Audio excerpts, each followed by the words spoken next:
영국의 한 농부가 암소 한 마리를 애지중지 키웠습니다.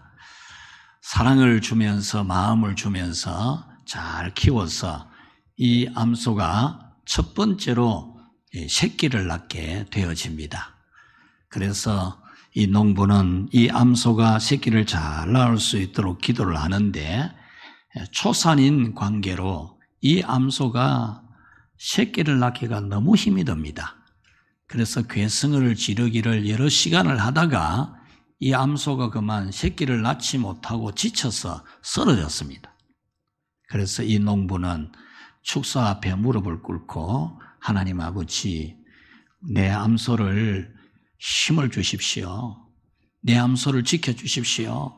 이렇게 간절하게 기도를 했습니다. 그랬더니 이 암소가 일어나서 힘을 다해서 새끼를 낳았는데 흰색 송아지 한 마리, 검은색 송아지 한 마리, 이 쌍둥이를 놓은 겁니다. 기분이 너무 좋은 이 농부는 이 두 마리 중에 한 마리를 하나님께 바쳐야 되겠다.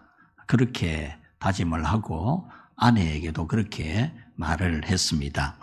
송아지는 무럭무럭 잘 자랐는데 어느 날 아침에 축사에 다녀온 이 농부의 얼굴에 수심이 가득했습니다.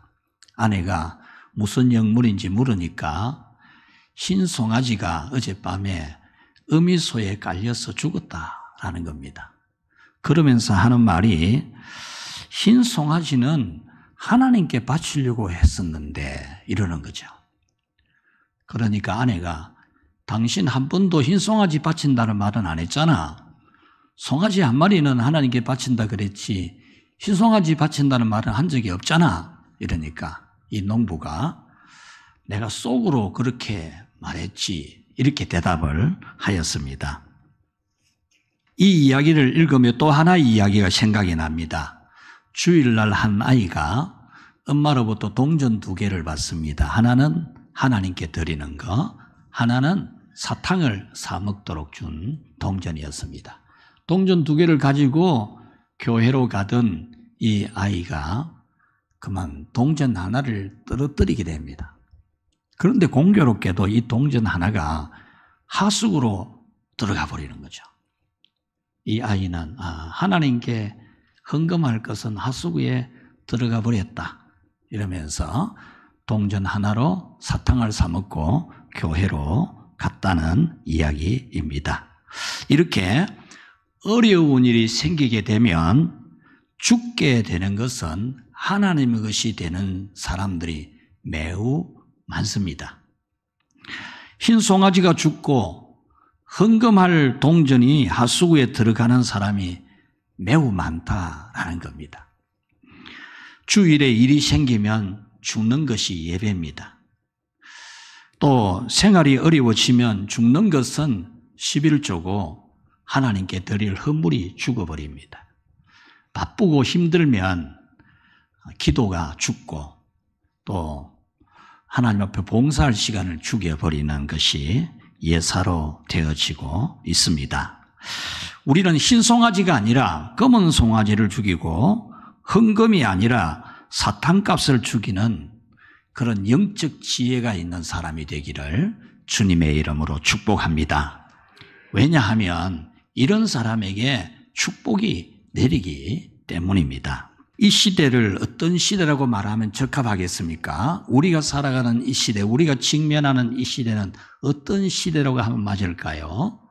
바로 회의적인 믿음, 냉소적인 믿음이 만연해지고 있는 시대라 이렇게 보면 가장 적합하다는 느낌이 듭니다.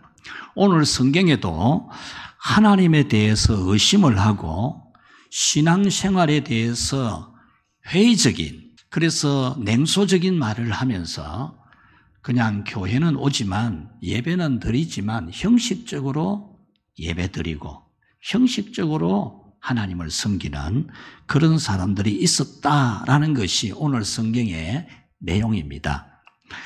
오늘 성경은 약 주전 500년경, 지금부터 약 한 2500여 년 전의 일입니다.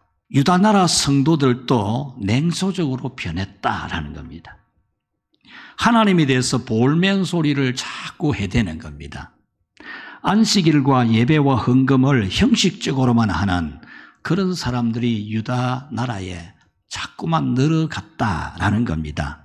그래서 선지자는 책 한 권 이야기를 합니다. 책 한 권. 이 책 한 권 이야기를 하면서 이 회의주의와 냉소주의를 극복하고 올바른 믿음에 서 있도록 그렇게 메시지를 전하는 것이 오늘 성경입니다. 16절에 보면은 기념책이라는 책이 나오는데, 기념책이라 하면은 기념이 될 만한 것을 기록해 놓은 책이라 그렇게 읽기가 쉬운데, 이 기념책이라는 원어의 뜻은 기억이 될 수 있도록 기록해 놓은 책이다, 그런 뜻입니다. 정확하게 기억을 할 수 있도록 기록해 놓은 책이라는 거죠. 예를 들면은 성경 에스더서에 보면은 아하수에로 왕이 하룻밤 잠이 오지 않아서 신하에게 지나간 일들의 역사를 기록해 놓은 책 한 권을 읽어봐라, 이렇게 말하죠.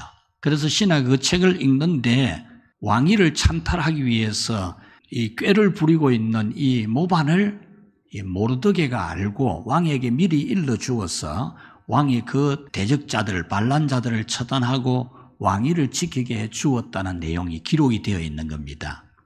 그래서 왕이 신하에게 그때 그 모르드게에게 어떤 상을 내렸나 이러니까 상을 내린 일이 없습니다, 이러는 거죠.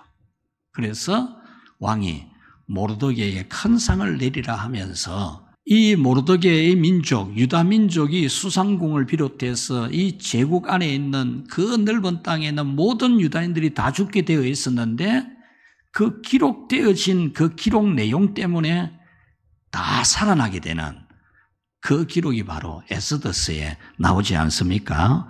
그와 같이 이 기념책이라고 하는 것은 하나님이 어떤 근거가 되게 하기 위해서 기록해 놓은 책이라는 그런 뜻입니다. 선지자는 이 책 한 권을 들고 이야기를 하는 겁니다. 이 책을 들고 지금 우리에게 아주 중요한 교훈을 주고 있습니다. 이 책에 대해서는 성경에 대단히 많이 매우 중요하게 분명하게 언급을 하고 있습니다. 그래서 여러분들은 제가 지금 읽어드리는 이 성경 말씀을 같이 읽으면서 이 책이 있다는 사실을 발견해야 됩니다. 이 책이 하나님이 기억을 하기 위해서 기록해 놓고 있는 책이 있다는 것을 기억을 해야 됩니다. 출애굽기 32장 32절에 보면 모세가 자기 백성 이스라엘을 위해서 하나님 앞에 간절히 기도합니다. 왜냐하면 이스라엘 백성들이 하나님 앞에 죄를 지어서 하나님이 화가 났어요. 죽이고 싶었어요. 내가 멸망시켜 버릴 거다 이러거든요. 그러니까 모세가 하나님 아버지 제발 좀 그러지 마십시오. 우리 이스라엘 백성들 하나님 백성인데 하나님이 죽여버리시면은 이방 나라 사람들이 뭐라고 말하겠습니까? 살려주십시오. 만약에 이 백성들을 용서하지 않고 죽이려거든 내 이름을 하나님의 책에서 이름을 지워주십시오. 하나님의 책이 있다라는 것을 모세도 언급을 했죠. 시편 56편 8절에 보면 다윗이 눈물로 기도합니다. 하나님 앞에 울면서 기도를 하면서 자기의 눈물이 하나님의 병에 담겨지듯이 자기가 눈물로 기도한 내용에 대해서 하나님이 기록해 놓은 책이 있다, 이렇게 언급을 합니다. 그러니까 여러분들이 기도하는 내용을 하나님이 기록해 놓는 책이 있다는 거죠. 할렐루야. 여러분이 무슨 기도하는지 하나님이 다 기록해 놓아요. 하나님이 기억력이 없어갖고 잊어버리고 그러진 않지만 딱 기억하기 위해서 기록해 놓는 거예요. 무슨 증거가 되게 하기 위해서. 다니엘서 7장 10절에도 보면은 하나님이 심판을 베푸시는데 책들이 펴져 있더라, 이렇게 말합니다. 책들이 쫙 펴져 있더라, 그렇게 말합니다. 누가복음 10장 20절에 보면은 귀신들이 너희에게 항복하고 떠나가는 것으로 기뻐하지 말고 너희 이름이 하늘에 기록된 것으로 기뻐하라, 그렇게 말합니다. 너희에게 귀신이 항복하고 도망가는 것으로도 그것 가지고 엄청 좋아하는데 그것보다도 더 너희 이름이 하늘에 기록되어 있는 것으로 기뻐하라, 그랬던 겁니다. 요한계시록 3장 5절에 보면은 그 이름을 생명책에서 영원히 지워지지 않을 것이라, 이렇게 말씀합니다. 요한계시록 13장 8절에서는 죽임을 당한 어린 양의 생명책에 창세 이후로 이름이 기록되지 못하고 이 땅에 사는 자들은 다 그 짐승에게 경배하리라 그랬습니다. 이 말씀은 예수님의 보좌 앞에 책이 한 건 있는데 그 책에 이름이 기록되어져 있지 않는 사람은 결국 이 세상 사는 날 동안에 우상을 숭배하다가 멸망하게 되어져 있다. 이 책에 이름이 기록되는 게 그만큼 중요하다는 것을 말씀하고 있습니다. 자, 우리 요한계시록 20장 12절에도 이와 유사한 말씀이 있습니다. 죽은 자들이 큰 자나 작은 자나 그 보좌 앞에 서 있는데 책들이 펴져 있고 또 다른 책이 펴졌으니 곧 생명책이라 죽은 자들이 자기 행위를 따라 책들에 기록된 대로 심판을 받으리니. 아멘. 오늘 이 20장 12절에는 책을 네 번이라는 거 합니다. 책들이 펴져 있고 책이 펴져 있으니 생명책이라 자기의 행위를 따라 책들에 기록된 대로 심판을 받으리라. 말라기 선지자는 이 책에 대해서 매우 중요하게 기록하고 있습니다. 여러분, 말라기서는 이 책에 대해서 아주 중요하게 메시지를 주는 내용입니다. 3장 16절 말씀 우리 같이 한번 읽어봅시다. 여호와를 경외하는 자들이 피차 말하매 여호와께서 그것을 분명히 들으시고 여호와를 경외하는 자와 그 이름을 존중히 여기는 자를 위하여 여호와 앞에 있는 기념책에 기록하셨느니라. 아멘. 이 말씀은 고난이 있고 역경이 있고 힘든 시련이 있을 때에도 믿음을 굳게 지키면서 우리 믿음 생활 잘하자. 힘들어도 우리 믿음 생활 잘하자. 우리 주의를 잘 지키자. 우리 예배는 철저히 드리자. 이렇게 믿음을 서로 격려했던 말들에 대해서 하나님이 기록을 해놓는다 그 말이에요. 그래서 오늘은 가을신앙 축제 하나님과 함께하는 40일 여정 축복의 길은 바로 이 기념책이라는 사실을 오늘 여러분에게 들려드리려고 합니다. 이 기념책은 첫째로 같이 합시다. 회의주의, 냉소주의에 빠지지 말라. 아멘. 하나님이 이 책을 지금 이 말라기 선지자로 하여금 지금 말하게 한 이유는 회의주의, 냉소주의에 빠지지 말아라. 이것을 말해주기 위해서 이 책 이야기를 하는 겁니다. 제가 지금 이 책 이야기를 계속 말했잖아요. 이 책은 어떤 책이다 쭉 이야기했는데 왜 이 책 이야기를 하느냐? 회의주의, 냉소주의에 빠지지 말아라. 이 책을 알고 이 책을 기억하고 이 책을 보고 회의주의, 냉소주의에 빠지지 말아라. 이렇게 메시지를 주시는 겁니다. 오늘 이 성경의 기록 시점, 오늘 본문의 기록 시점, 말라기서의 기록 시점은 언제냐 하면 이스라엘 백성들이 바벨론의 포로로 끌려갔다가 돌아온 후 약 100년의 시간이 흐른 시점입니다. 그들은 100년 동안에 성전을 건축했고 100년 동안에 성벽을 다시 쌓았고 100년 동안에 예배를 회복시켰고 기도를 회복시켰고 하나님을 섬기는 안식일과 11조와 각종 헌금들을 완전히 회복을 시켰습니다.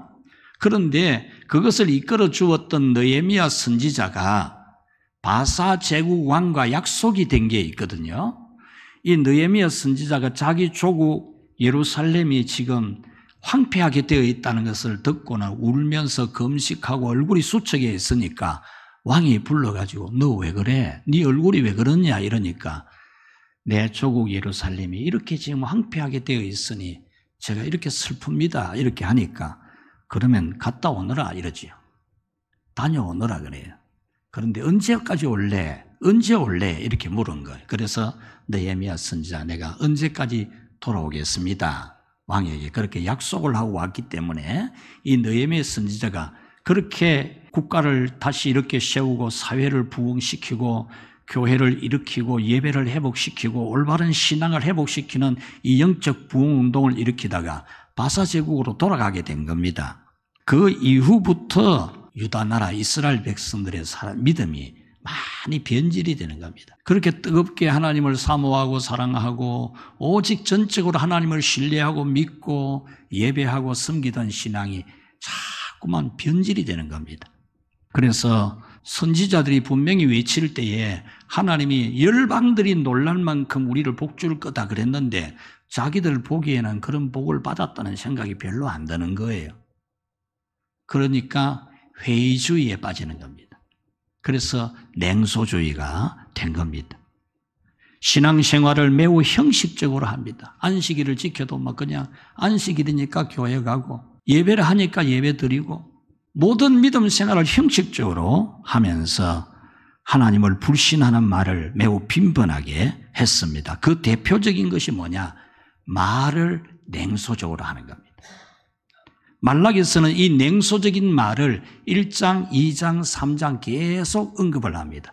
냉소적인 말을 한 것에 대한 대답으로 기술해 가고 있는 게 이 말라기서입니다. 자, 우리 1장 2절 말씀 같이 한번 읽어봅시다. 여호와께서 이르시되 내가 너희를 사랑하였노라 하나 너희는 이르기를 주께서 어떻게 우리를 사랑하셨나이까 하는도다. 아멘. 이 말씀은 내가 너희를 사랑했다. 내가 너희를 얼마나 사랑했냐 이렇게 말씀하니까 이 백성들은 하나님이 뭐 우리한테 사랑이 뭐 있는데요 이러는 겁니다. 하나님을 불신하는 냉소적인 대답을 했다라는 겁니다. 1장 13절 봅시다. 너희가 또 말하기를 이 일이 얼마나 번거로운가 하며 콧웃음을 치고 하나님께 바치는 것을 훔친 것과 병든 것을 가져왔느니라. 아멘. 느헤미야 선지자가 있을 동안에는 하나님 앞에 예물 드리는 것도 깨끗한 것 준비하고 정성을 다해서 준비해 왔는데 이 번거롭게 이렇게 할 필요 있나 이러는 거죠. 그러면서 예물 드리는 것도 막 그냥 콧웃음 치는 겁니다. 콧웃음. 그래서 하나님께 바치는 것도 훔친 것도 가져오고 병든 것도 가져오고 막 이렇게 했다는 거죠.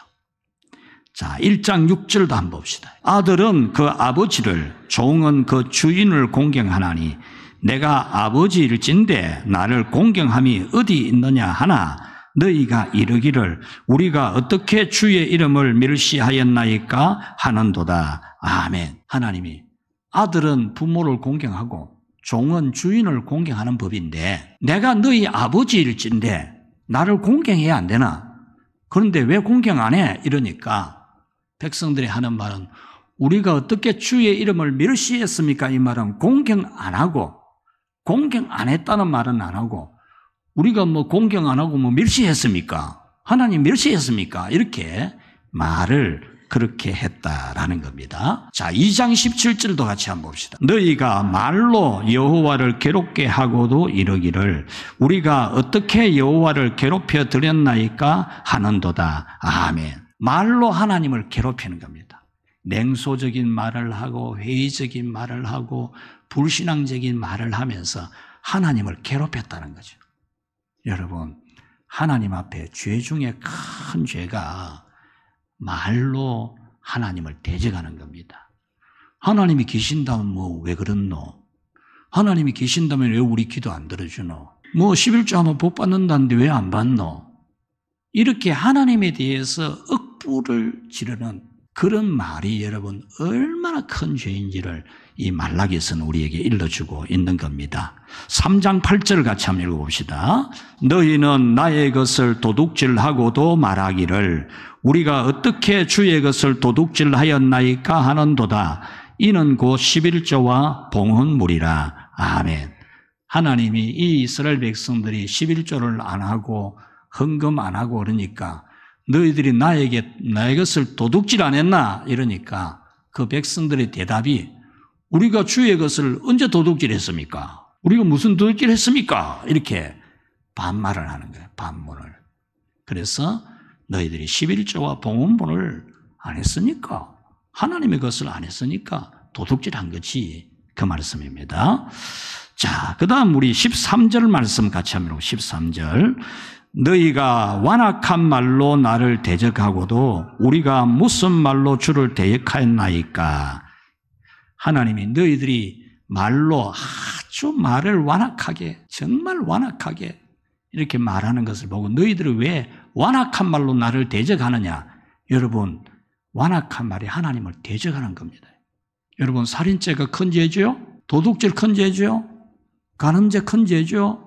그런데 여러분, 성경에 보면 하나님이 더 무섭게 심판한 것은 살인죄가 아닙니다. 도둑질죄도 아닙니다. 간음죄도 아닙니다. 말로 하나님을 괴롭힌 죄입니다. 말로 하나님 마음을 회짓고 막 칼 가지고 막 후비듯이 하나님 마음을 말로 막 후비듯이 악한 말을 하고 믿음 없는 말을 하고 불신앙의 말을 하고 이런 것에 대해서 하나님이 무섭게 심판했습니다. 이스라엘 백성들이 가나안 땅에 들어가지 못하고 40년 동안 광야 개고생한 이유가 뭡니까? 말로 지은 죄 아닙니까? 말로. 하나님은 가나안 땅을 주려고 하는데 우리는 못 간다, 못 한다. 가면 우리 거기 가면 죽는다. 이러면서 불신앙의 말, 냉소적인 말을 한 것 때문에 온 사람들이 그 말에 영향받아가지고 엉엉 울고 막 난리를 지기고 그것 때문에 하나님이 그때 살아있는 사람은 한 명도 가나안 땅에 못 들어가고 다 광야에서 죽게 만들고 그 후손들만 들어가게 했잖아요. 여러분, 말을 냉소적으로 하는 거 정말 하나님이 책에다 기록하는 줄 알아야 돼요. 14절 봅시다. 14절. 이는 너희가 말하기를 하나님을 섬기는 것이 헛되니 만군의 여호와 앞에서 그 명령을 지키며 슬프게 하는 것이 무엇이 유익하리요. 하나님 섬기는 거 헛되다. 뭐 해봐야 그렇더만 뭐 섬긴다 해봐야 뭐 똑같더만. 이런 말을 했다는 거죠. 그리고 그 명령을 지키며 슬프게 하는 것이 무슨 유익이 있어요? 이 말은 뭐냐 하면은 하나님 말씀대로 산다고 하고 뭐 금식하면서 회개한다고 그러는데 그 무슨 유익이 있더노? 이런 말을 했다라는 겁니다. 심지어 궤변을 늘어놓기도 했습니다. 15절을 같이 봅시다. 지금 우리는 교만한 자가 복되다 하며 악을 행하는 자가 번성하며 하나님을 시험하는 자가 화를 면한다 하노라. 아멘. 이 말씀은 이 사람들이 이제 막 볼멘 소리를 막 대놓고 하는 겁니다. 대놓고. 불신앙의 말을 막 대놓고 하는 겁니다. 교만한 사람이 잘 뜨더라. 악을 행하는 사람이 더 잘 뜨더라. 하나님을 시험하는 자라는 말은 하나님을 거역하고 하나님 말씀대로 불순종하는 사람이 더 그래도 화 안 받더라. 어려운 일 안 새기더라. 벌 안 받더라. 이런 말까지도 했다라는 겁니다. 이렇게 하나님을 불신하고 대적하는 냉소적인 말을 한 것을 하나님은 심판할 근거로 딱 기록을 해놓고 있는 것이 기념책입니다. 여러분은 어떤 시험을 만나도 고난과 역경, 답답하고 너무 가슴이 아픈 그런 일이 있어도 여러분이 뭐 기도해도 소용도 없더라. 말씀대로 안 살아도 뭐 잘되기만 하더라. 이런 냉소적인 말은 큰 죄가 됨을 알고 뭐 교회 다녀도 별 수 없더만 그런 말을 여러분 절대로 하면 안 돼요. 왜? 책이 있기 때문에. 여러분들이 한 말을 다 기록해 놓은 책이 있는 거예요. 책이. 자, 이 기념책은 두 번째로 믿음을 격려하는 말을 하라. 아멘. 이 책이 두 번째 목적입니다. 두 번째 목적. 왜 이 책이 있느냐? 왜 이 기념책이 있느냐? 믿음으로 격려하는, 서로 믿음을 격려하는 말을 하라는 겁니다. 어려운 시절, 힘든 시절, 고비를 넘어가는 시절, 그런 시절에 낙심이 되고 절망이 되고 슬픔이 되고 믿음이 막 떨어질 것 같은 그럴 때에도 가서 격려해서 믿음의 말을 해주고 그래도 우리 하나님 굳게 믿자. 하나님은 분명히 우리를 도우신다. 이 환난을 통해서 우리를 연단할 것이고 우리를 더 유익하게 하실 것이다. 이러면서 우리 주의를 철저히 지키자. 오후 예배도 드리자. 수요일 예배도 드리자. 우리 11조 온전하게 철저히 하자. 하나님 앞에 온전하게 봉사하자. 하나님 앞에 잘해야 된다. 이런 말을 하는 것에 대해서 하나님이 기록을 해놓는다 그 말입니다.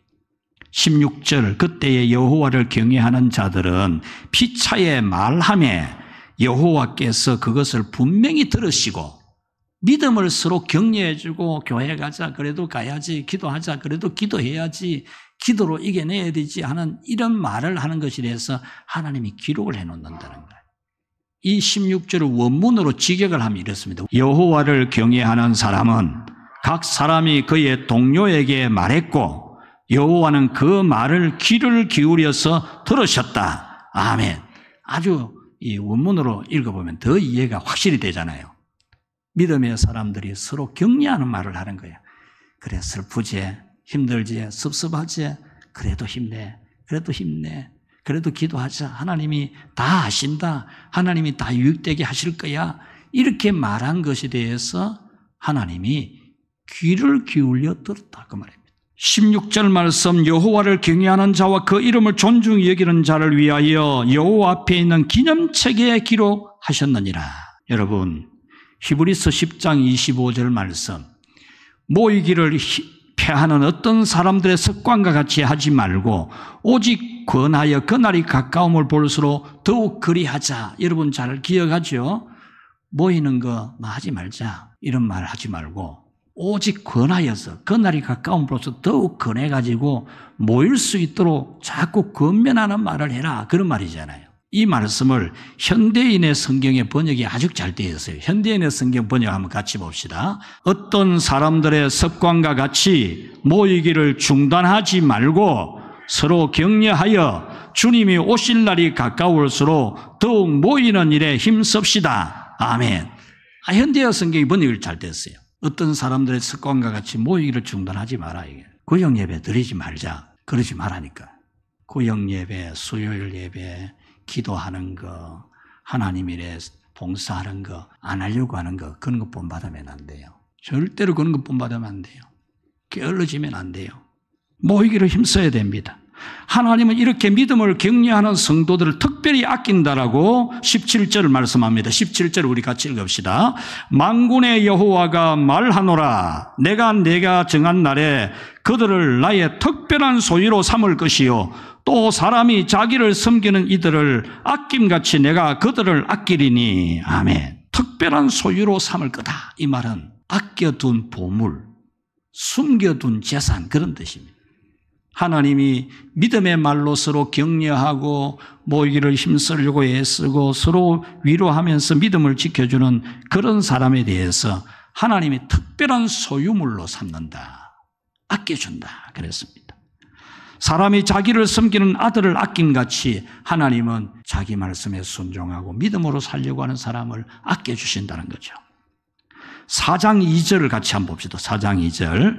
내 이름을 경외하는 너희에게는 공의로운 해가 떠올라서 치료하는 광선을 비추리니 너희가 나가서 외양간에서 나온 송아지같이 뛰리라. 아멘.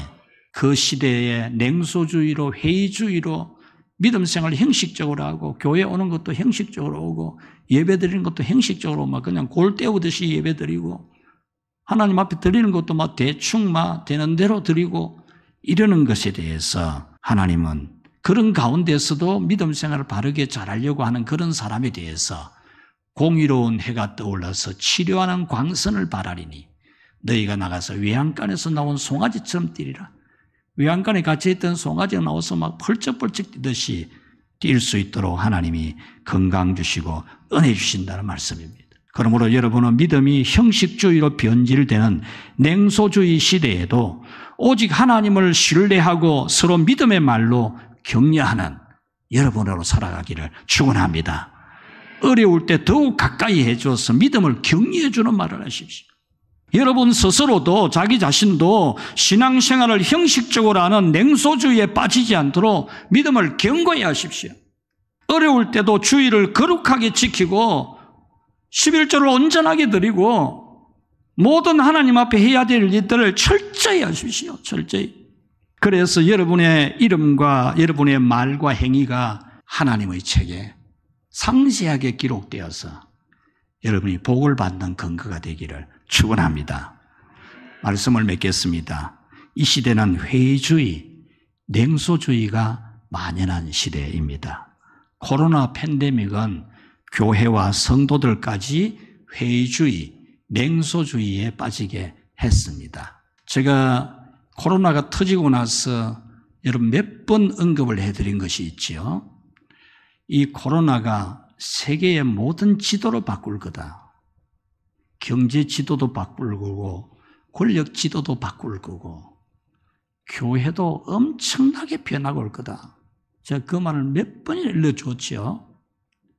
여러분 코로나 이후 코로나 끝나면은 전염병 끝나면 뭐 다 괜찮아질 것 같았잖아요. 그런데 어떻습니까? 팬데믹 기간에 한국 교회가 3만 개가 없어졌습니다. 3만 개. 교회가 3만 개가 없어졌어요. 어느 몇 퍼센트인 줄 압니까? 교회 3만 개는 30%가 넘었어요. 한 7만 개로 봤거든요, 한국 교회. 7만 개 중에 3만 개가 없어졌으니까 약 절반 가까이 교회 없어졌어요. 교회 출석률이 30% 이상 줄어들었어요, 한국 교회. 수요일 새벽 기도 없어진 교회 많습니다, 여러분. 많아졌어요. 저는 지난 주간에 어떤 목사님 만나서 들었는데 귀를 의심했어요, 귀를. 깜짝 놀랐어요. 이걸 미국에서 공부하고 오신 분인데 요즘 새벽 기도 많이 나옵니까? 뭐 이런 대화를 하다가 전에는 뭐 새벽 기도 교인이 숫자가 줄면 교회가 힘이 다 빠졌다 이런 말을 했는데 요즘 그런 말 안 하잖아요. 이제 뭐 새벽 기도 안 해도 믿음 잘 지킬 수 있는 것처럼 생각하잖아요. 아니 그걸 당연시하는 것처럼 그런 말을 하기 내가 깜짝 놀랐어요. 여러분 코로나 기간에 비대면 예배가 이제 어떻게 변했는지 알아요? 인터넷 시대에 인터넷에서 예배를 골라봅니다. 인터넷에서 이 예배를 골라보기도 하고 저 예배를 골라보기도 하고 여기 예배를 골라보기도 하고 예배 쇼핑을 하고 있어요. 쇼핑 예배의 괴물이 만들어진 겁니다. 인터넷 예배라는 것은 없습니다. 그건 예배 아닙니다. 제가 수없이 여러분에게 외쳤지만은 그건 예배 아닙니다. 어쩔 수 없는 환경에서 예배를 그렇게라도 참여하고 싶어서 그런 길을 만드는 것이 그것이 예배는 아닙니다. 제가 가상인간이라는 말을 한 1년 넘었죠. 한 1년 반 전에 말했잖아요. 가상인간, 나를 대신하는 가상인간이 내 대신에 교회에 출석해주고 내 대신에 찬양대에 앉고 내 대신에 피아노 반주해주고 가상의 인간이 내 대신에 안내도 써주고 내 대신에 식당에서 봉사도 하는 그런 시대가 오거든요. 그걸 당연시 한다니까요. 앞으로는. 그걸 예배라고 보면 안 돼요. 우리는 주일을 거룩하게 지키고 11절을 온전히 드리고 주님의 일에 봉사하는 것을 온전하게 하는 그런 믿음을 가져야 됩니다. 주일에 무슨 일이 생기면 예배가 쉽게 죽어버리는, 바쁘면 기도 시간이 죽고 바쁘면 봉사가 죽어버리는, 생활이 어려우면 11조가 죽는 이런 일이 예사로 지금 번지고 있습니다. 그러나 여호와를 경외하는 사람은 오히려 더 귀한 믿음으로 단련이 됩니다. 정금 같은 믿음이 됩니다. 여러분, 울면서라도 씨를 뿌리러 나가는 자는 기쁨으로 그 단을 가지고 돌아오리라고 했지 않습니까? 우리의 믿음을 지키는 것은 울지 않고는 지킬 수가 없을 만큼 힘들고 슬프고 고통스러울 때가 있습니다. 눈물 흘리지 않고 믿음을 지킨다. 그런 일은 없습니다. 여러분, 우리의 시대는 너무 평화로운 시대, 은혜의 시대를, 우리는 신앙생활을 자유롭게 얼마든지 할 수 있는 좋은 시대를, 좋은 나라에서 살아가고 있습니다. 이 은혜의 때를 우리가 잘 보내야 됩니다. 그래야 우리의 후손들도 잘 보낼 수 있습니다. 우리가 하나님을 잘 경외해서 우리의 말 한마디가, 우리의 행실 하나가 책에 기록이 된다는 사실을 알고 정신이 번쩍 드는, 회의주의에 빠지다가도, 형식적인 예배를 드리다가도, 모이기를 피하는 말을 하려고 하다가도 아이고 이 책이 있지, 그런 생각에 여러분들이 언제나 믿음을 서로 격려하면서 믿음을 세워주는 그런 복된 삶을 살아가기를 주의 이름으로 축원합니다.